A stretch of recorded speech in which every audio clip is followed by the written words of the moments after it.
I never thought a single text message could unravel 23 years of marriage. But that Thursday night standing in my own kitchen, I learned just how quiet betrayal can be until it isn't. My name is Maren Whitlock. I'm 47, a mother, a wife who believed in the life we built in suburban Michigan. Until the phone lit up. Until she showed up at my door. This is the story of how I stayed calm while everything burned, and how I made sure the truth burned brighter. I was wiping down the counter when it happened. The kitchen smelled of roasted chicken and lemon cleaner the way it always did on Thursday nights. Upstairs, the shower ran steadily, Ellis taking his usual long hot shower after work. I'd just set the last plate in the rack when his phone left casually on the granite island, lit up with a soft buzz. The screen glowed in the dim light. Last night meant everything to me. My hand froze mid-wipe. The dish towel dangled from my fingers. I stared at those words, simple black text on a white background from an unknown number. My heart didn't race at first. It just stopped. Then it thudded hard once, twice, like it was catching up to reality. I don't snoop. I never have. But in that moment, something inside me shifted. I picked up the phone. His passcode was still our wedding date. Pathetic how easy it was. I opened the messages. Just enough to see the thread. Enough to know. My thumbs moved before my brain could stop them. I typed back, "Come over. She's gone." I hit send. The regret hit instantly, a cold wave down my spine, but the message was already gone delivered. I placed the phone exactly where I'd found it and stood there listening. The shower water continued its rhythm. The clock on the wall ticked. The refrigerator hummed low and steady. 12 minutes. I counted everyone. I lowered myself onto the bar stool, hands folded in my lap. My reflection in the dark window looked like a stranger, calm face, steady eyes. Inside, my thoughts spun in tight circles. Who is she? How long? Why tonight? But I didn't cry. I didn't call upstairs. I just waited. The doorbell rang. The sound cut through the house like a blade. I walked to the front door, smoothing my sweater, and opened it. Colette Vance stood on my porch. 49, elegant even in the porch light, wearing a tailored coat and subtle makeup that said she hadn't come by accident. Her face paled when she saw me. "Where is Ellis?" The words hung between us. I stepped aside. "Come in." She hesitated only a second before crossing the threshold, her heels clicking softly on the hardwood. The scent of her perfume, something expensive and floral, filled the entryway. It was familiar in a way that turned my stomach. I closed the door behind her with a quiet click. We stood in the living room, neither of us sitting. The silence stretched. Upstairs, the shower stopped. Footsteps moved across the bathroom floor. Ellis came down the stairs, hair still damp, wearing a gray t-shirt and joggers. He reached the landing and froze. His eyes flicked from me to Colette and back. No explosion of shock, just a flicker of something calculated surprise that I was there witnessing this. "Maren," he started, voice low. I didn't answer him. I watched Colette instead. The way she glanced at him, a silent exchange passing between them. They weren't scrambling for excuses. They had been here before, in this moment in their minds at least. The realization settled over me like frost. This wasn't a one-time mistake. This had been building quietly right under my roof. Ellis descended the last steps. "This isn't what it looks like." Colette touched her necklace, composing herself. "We should talk like adults, Maren. All of us." I studied them both. The careful distance they kept, the way their eyes met for support. My voice came out even almost gentle. "How long have you both been waiting for me to step aside?" The question landed. Ellis shifted his weight. Colette's lips pressed together. For the first time, neither had an immediate reply. The grandfather clock in the corner ticked louder in the quiet. I didn't raise my voice. I didn't need to. The steam from Ellis's shower still lingered faintly in the air, mixing with Colette's perfume and the remnants of our family dinner. Everything ordinary now poisoned. I felt the weight of the house around me, the photos on the walls, the kids' old trophies on the shelf, the life I had poured into these rooms. Colette started to speak again, something about misunderstandings, but I raised one hand slightly. Not commanding, just enough. Ellis was in the shower. Then his phone lit up. "And now you're here." Ellis ran a hand through his damp hair. "Marin, please, let's not make this harder." I met his eyes, those familiar blue eyes that had once looked at me with promise. "I'm not making it harder, Ellis. I'm just not making it easy for you anymore." The words hung there. Colette glanced toward the door, clearly wanting to leave but trapped by the moment. When she finally moved to go, she brushed past the side table and a small envelope slipped from her coat pocket onto the floor. She didn't notice. I waited until the door closed behind her. Then I bent down and picked it up. Inside was a printed sheet about a lakeside condo registered to some unfamiliar company. My fingers tightened on the paper. Ellis stood there, still damp from the shower that had started all of this. For the first time in years, I looked at my husband and didn't recognize the man staring back. Ellis closed the front door after Colette left the latch clicking like a period at the end of a sentence I never wanted to read. The house felt smaller, the walls closer. I stood in the living room with the envelope still in my hand, its edges sharp against my palm. He turned to face me, water still beating on his neck from the shower. "This isn't what you think," he said, the words coming out practiced, almost rehearsed. "Colette and we've been talking, that's all." I didn't move. The grandfather clock kept its steady rhythm, marking seconds that felt heavier now. I could still smell her perfume lingering near the door, mixing with the faint scent of his shampoo. "Talking," I repeated, tasting the word.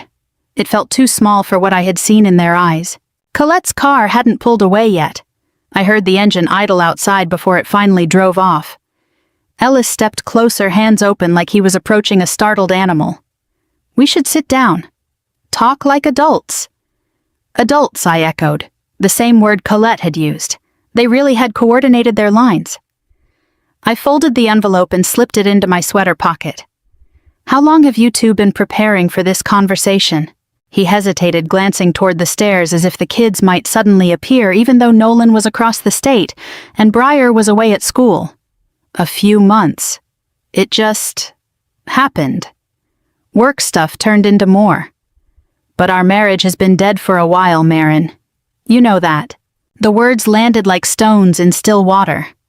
I searched his face for guilt, for shame. There was discomfort, yes, but no real surprise, no panic. They had already built their story together, brick by careful brick. I thought of all the late nights he'd blamed on projects, the weekends Colette had shown up at church events with that polished smile, always asking the right questions about our family. She knows things I said quietly. Where I visit my mother on Wednesdays. That Briar's dorm is 2 hours away, even which side of the bed you sleep on now. My voice stayed level, but inside the pieces clicked together with painful clarity. This wasn't just stolen moments. Colette had been invited into the edges of our life. Into my life. Ellis rubbed the back of his neck, a familiar gesture when he was cornered. "You're blowing this out of proportion. Colette's been a friend to both of us. She lost her husband. She understands what it's like when things get routine. Routine." I let the word sit. I walked to the kitchen, poured myself a glass of water, and drank it slowly. The cool liquid grounded me. He followed, hovering near the island where his phone still lay innocently. "How long have you both been waiting for me to step aside?" The question silenced him again. He opened his mouth, closed it. For a moment the mask slipped. I saw the calculation there, the man who had already imagined this new chapter without me in it. "We didn't plan to hurt you," he finally said. "But people change, Marin. Maybe it's time we faced that." I set the glass down carefully. No slamming, no tears, just the quiet weight of knowing. "I'm not making this harder for you, Ellis. I'm just refusing to make it easy." He tried another angle, voice softening. "Let's not do this tonight. The kids don't need to know. We can figure it out privately." His eyes flicked to my pocket where the envelope rested.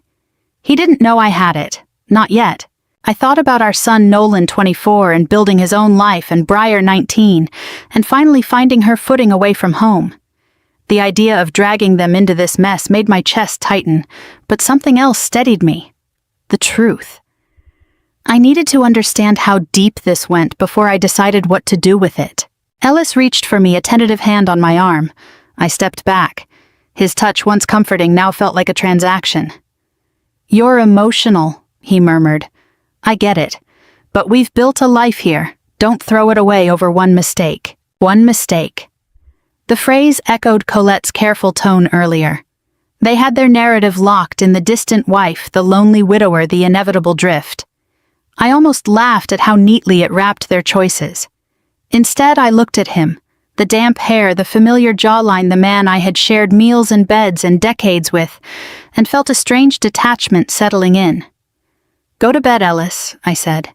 "We both need rest." He lingered, searching my face for the explosion he expected. When it didn't come, he climbed the stairs slowly. I waited until his footsteps faded, then pulled out the envelope again. The lakeside condo details stared back at me under the kitchen light. A property listing, deposit notes, a future being built without me. I sat at the island phone in hand and stared at the blank screen. My mind moved methodically now past the initial shock. This was bigger than infidelity. They had been planning, waiting. The thought should have broken me. Instead, it sharpened something deep inside resolve, cold and clear. The house was quiet again, but it no longer felt like home. It felt like a stage where the final act had just begun, and I was the only one who hadn't been given the script. The next morning arrived gray and quiet, the kind of Michigan autumn day that promised rain but held back. I made coffee like always, the grinder's hum filling the kitchen while Ellis moved upstairs dressing for work. He came down, tie slightly crooked, and kissed my cheek out of habit. I let him. My face stayed neutral as he grabbed his keys and left. The door shut behind him with a soft finality.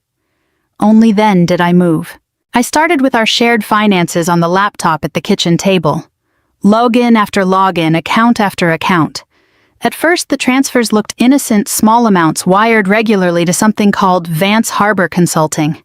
Ellis had mentioned it once, a tax consultant Colette recommended. Helps with the business deductions, he'd said casually over dinner months ago. I'd nodded then, trusting him. Now I dug deeper. The company linked back to Colette, her signature on filings, her address. The payments weren't huge, but consistent enough to matter. Joint account money, our money. I screenshot everything, heart steady but mind racing through the implications. Up in Ellis's home office, the room smelled of paper and faint leather from his chair. I went through the drawers methodically, not rushing. That's when I found the folder. Inside were printouts of the lakeside condo, the same details from the envelope Colette dropped.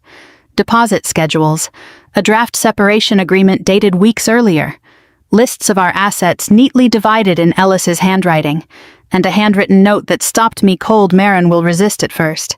Wait until Briar leaves for school. My fingers traced the ink. The date matched Briar's move-in day at college. They had timed this, not just an affair, a calculated exit strategy that left me vulnerable, kids gone, finances, quietly drained, narrative already shaped. The betrayal sank deeper, but I didn't cry. I photographed every page with my phone, careful angles, clear lighting. Evidence. That's what mattered now. I sat in his chair for a long moment, staring at the note. The office window overlooked our backyard, the maple tree we planted when Nolan was small. Memories tried to surface, but I pushed them down. Not now. Feeling it fully would come later. Right now, I needed clarity. I called Nadine Mercer. She picked up on the second ring, her voice warm and no nonsense as always. "Marin, you sound off. What's going on?" I told her everything, the message Colette at the door, the folder, the note. No tears, just facts. Nadine listened without interrupting, the way only a woman who'd survived her own ugly divorce could. "Men like Ellis don't fear tears," she said when I finished. "They fear paperwork. Don't confront him yet. Document everything. And whatever you do, don't leave the house." Her practicality anchored me. We talked for 20 minutes. She shared how she'd learned the hard way about hidden accounts and smooth-talking husbands. By the end, she gave me a name. Hollis Reed. Family law guy in town. Old school but sharp. "Tell him I sent you. He doesn't do drama, he does strategy." Does. I thanked her and hung up. The house felt different now, less like a sanctuary, more like a chessboard. I made copies of the documents on our home printer, tucked originals back exactly as I found them. Small victories in small details. Later that afternoon, Briar called from school. Her voice was light excited about a new class. "Dad texted me yesterday," she said casually. "Asked if I'd be upset if Mom moved closer to Grandma. Said you two might need space or something. Everything okay?" The floor tilted under me. I gripped the phone tighter. Ellis was already planting seeds, rewriting the story with the kids. "We're figuring some things out, honey," I said, keeping my tone even. "Focus on your studies. I love you." After we hung up, I stood at the kitchen window again. The rain had finally started soft drops streaking the glass. I thought about the man who once carried me over the threshold of this house, who coached Nolan's soccer team, who held Briar through her first heartbreak. That man felt distant, now replaced by someone capable of cold planning. But I wasn't helpless.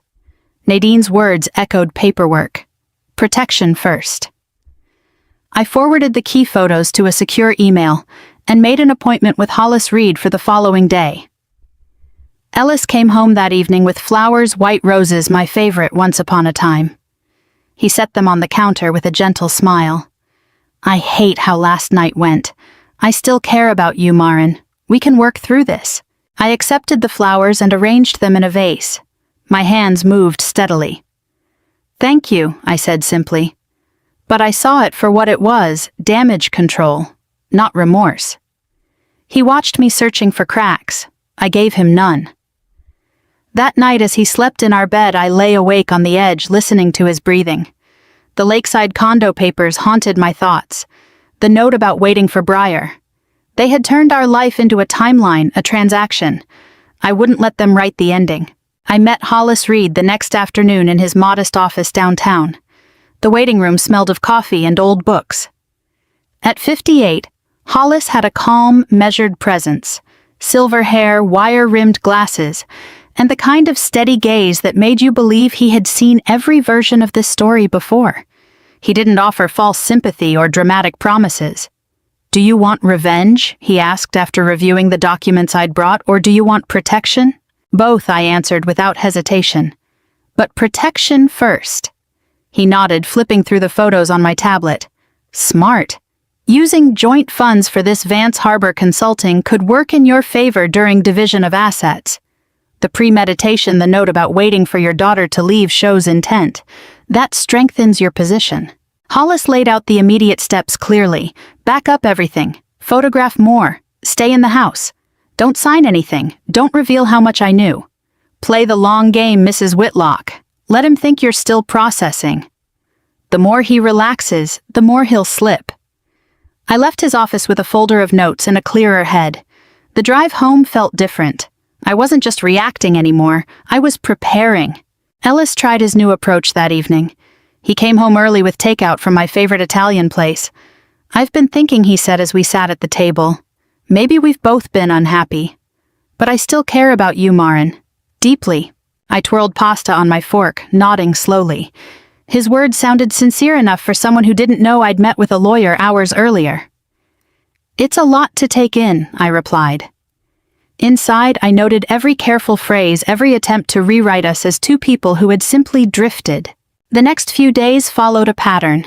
Flowers, coffee in bed, mentions of old memories, damage control wrapped in concern.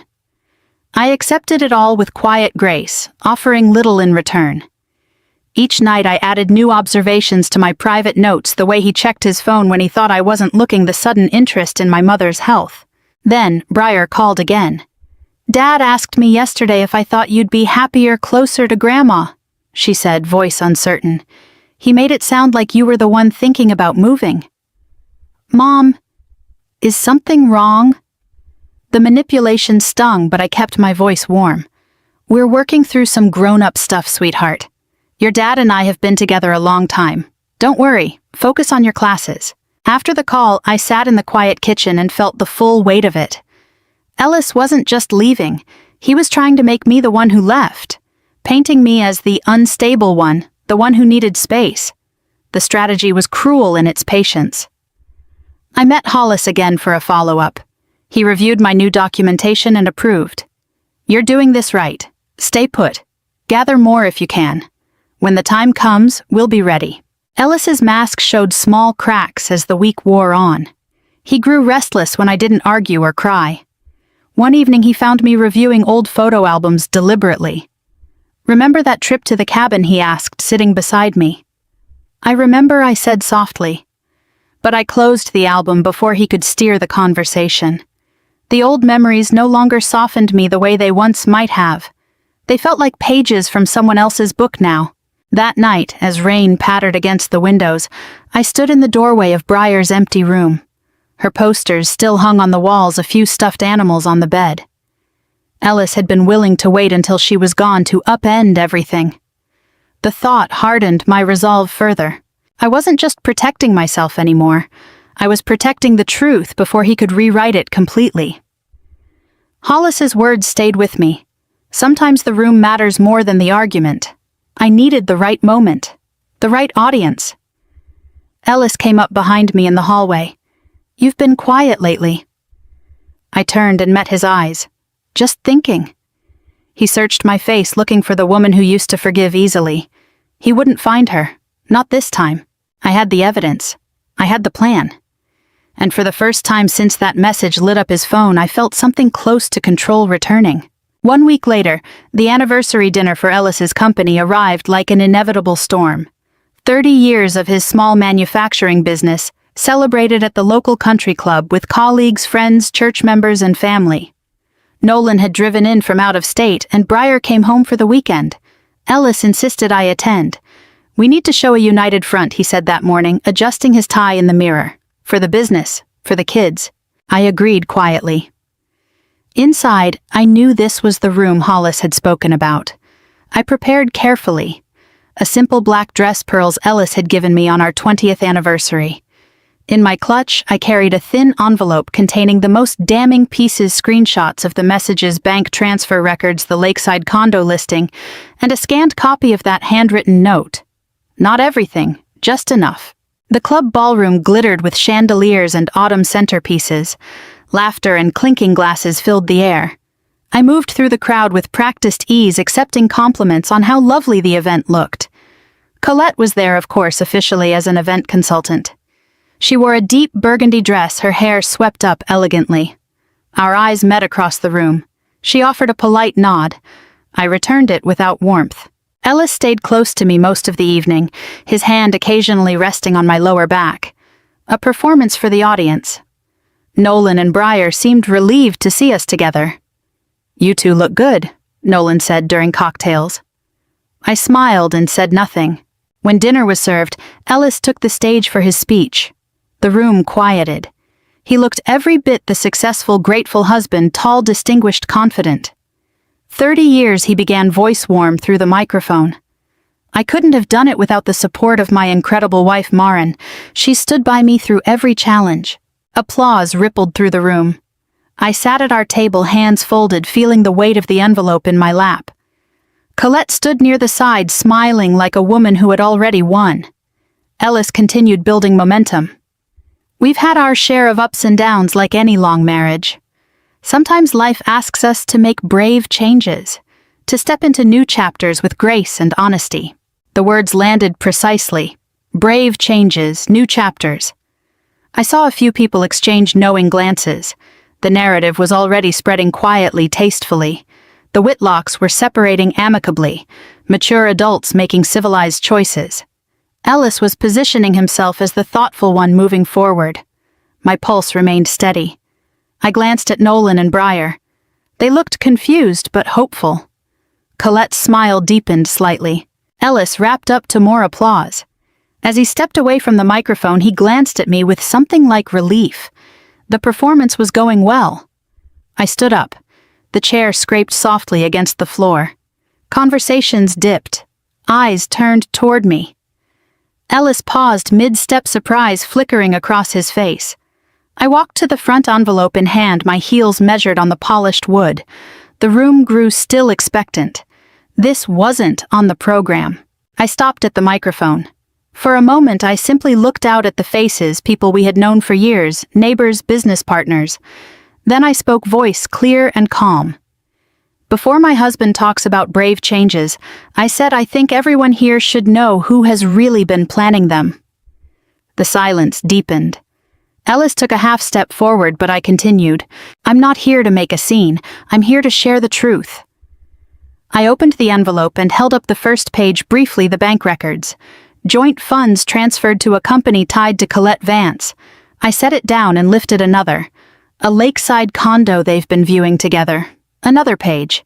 And this note in my husband's handwriting, Marin will resist at first. Wait until Briar leaves for school. Gasps rippled through the room. I didn't raise my voice. I didn't need to.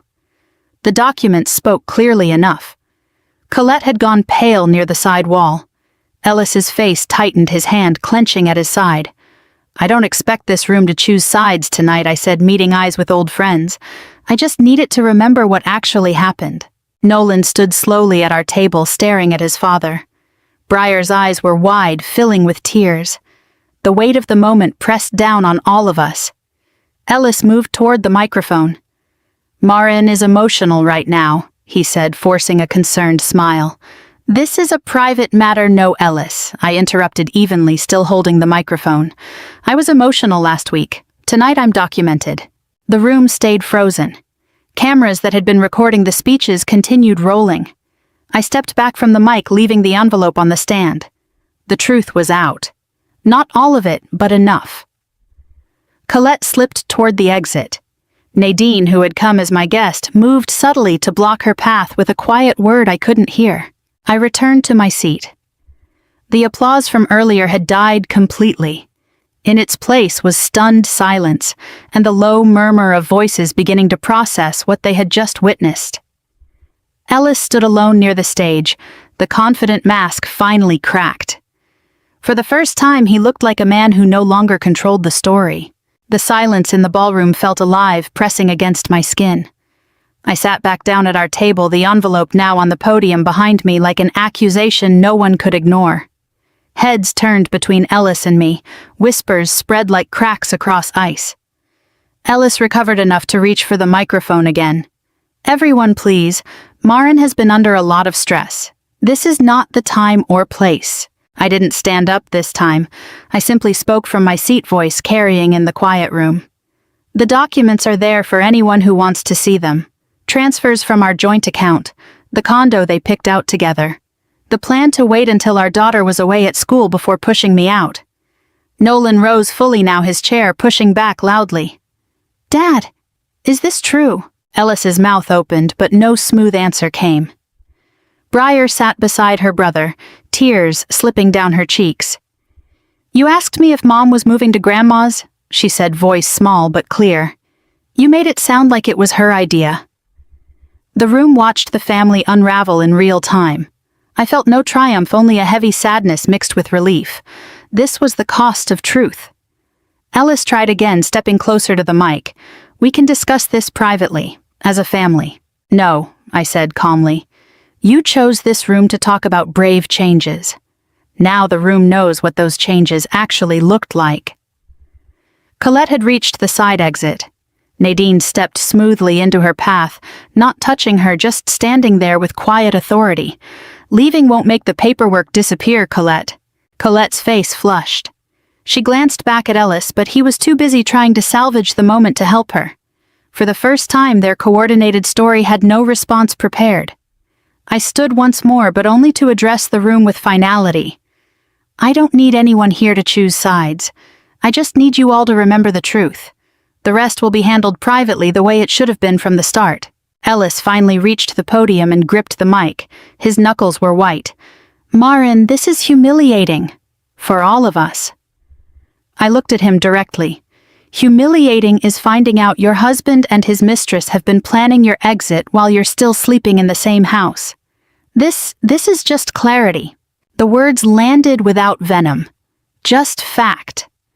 Nolan walked over to me, placing a hand on my shoulder. Briar followed, wiping her eyes. Their support in that moment meant more than I could express. Around us, guests began murmuring, some standing to leave, others staying to process. Phones were out. The story would spread, but on my terms this time.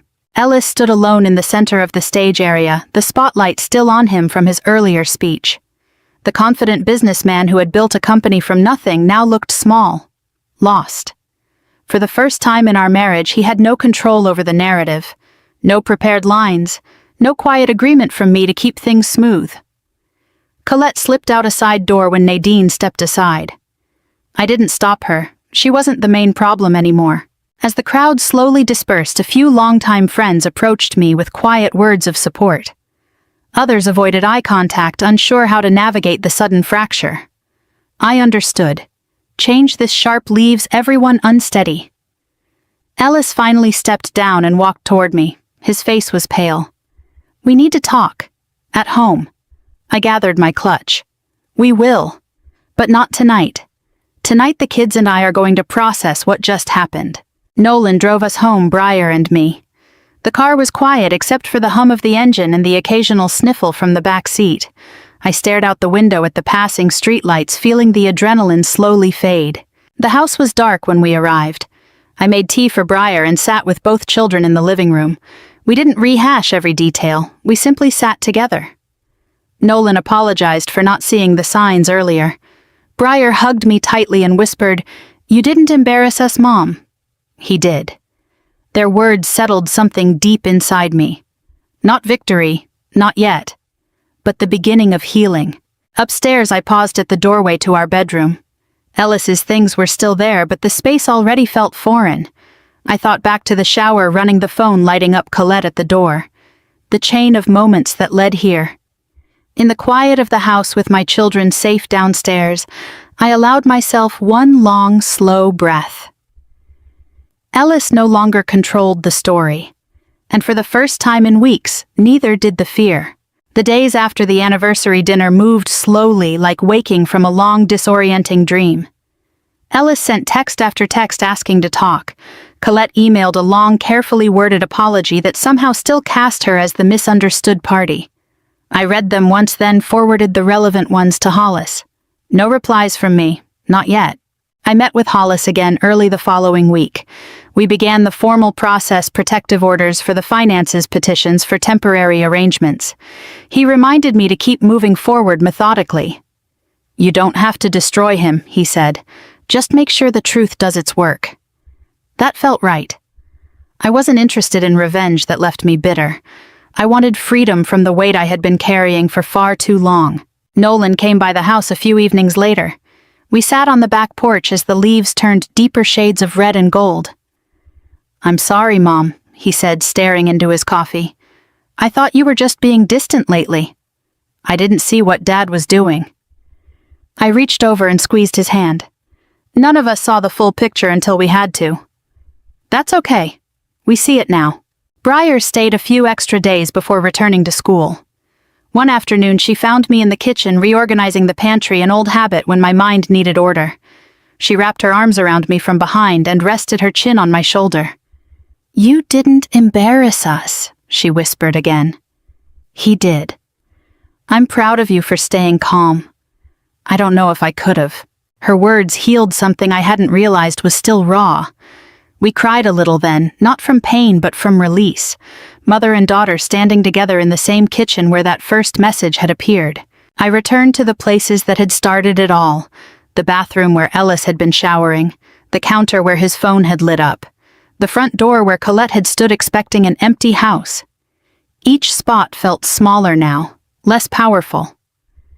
I stood in the steam of my own shower one morning and let the hot water run over my shoulders, washing away the constant tension I had normalized for years. I had stopped carrying the need to make myself smaller to keep the peace, stopped carrying the fear that speaking up would break everything. The truth had already broken what needed breaking. What remained was space for me, for my children, for whatever came next. Ellis moved out 2 weeks later. The divorce would take time, but the lines were drawn clearly. He looked older when he loaded the last box into his car. Part of me still mourned the man I had married, but I no longer mourned the version he had become. On a quiet evening, I stood at the kitchen window again. The house was mine, in a way it hadn't been in years. Not because of victory, but because of honesty. Sometimes the doorbell doesn't bring the person who ruins your life. Sometimes it brings the truth you were finally ready to face. If this story stayed with you, tell me where you're listening from. And if you've ever had to stay calm while your whole life changed, know you're not alone. I want to know how you're doing. Leave a comment below and share your thoughts. We have many more stories like this waiting, real, raw, and hopeful. Subscribe so you don't miss what comes next. Let's keep walking through these moments together.